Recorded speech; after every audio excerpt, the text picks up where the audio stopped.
In 1994, Taraloka Women's Retreat Centre is entering a new phase in its development. With the Women's Going for Refuge and Ordination Process retreats now being held at another retreat centre, Taraloka has the opportunity to develop their retreat programme, making use of the 10 extra weeks now available to them. So when we realised we were going to have this opportunity to extend our retreat programme, we began to think about this about a year and a half ago, and yes, it gave us the opportunity for some quite creative thinking. On the one hand, we had felt a bit cramped in our retreat programme over the years, because really we've been trying to run too many retreats in too small a time. So this has given us the opportunity to begin to experiment a bit.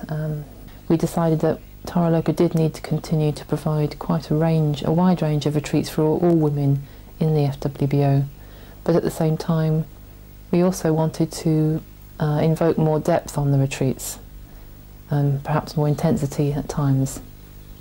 Namo Buddhaya,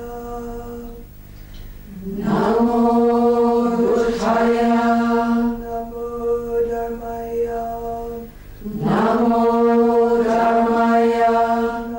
We recognise quite strongly at Taraloka the importance of meditation retreats in the movement generally, and obviously for women, and bearing in mind that there's unlikely to be a meditation retreat centre for some time, probably several years into the future, then we certainly take very seriously the opportunity to develop those retreats here at Taraloka. What the systematisation of meditation retreats means is that besides the general intensive meditation retreats that we run, we're developing a range of retreats that focus on different aspects of meditation, metta, mindfulness and reflection. We have different retreats that cater for women of all levels of experience.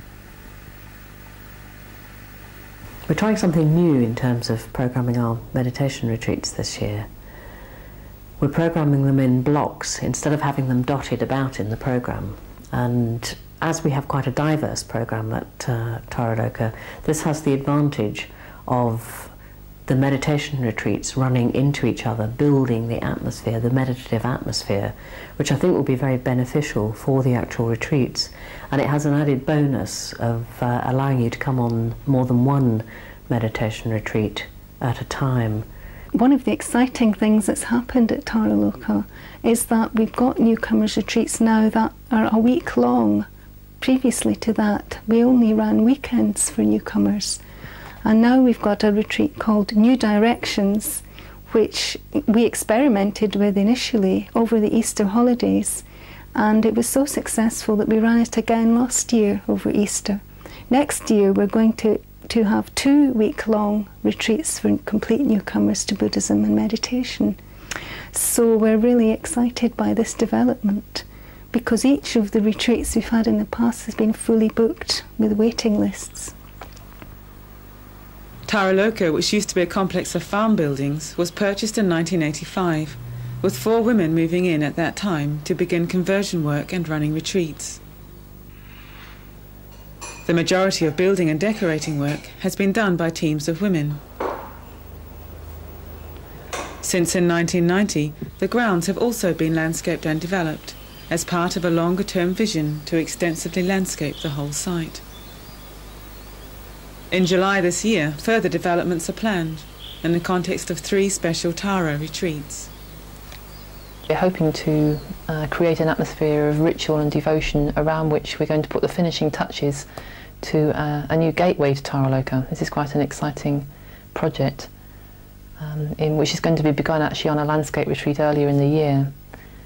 So the idea behind this is to really mark the point at which we enter Tara's realm and make it a very beautiful and significant point.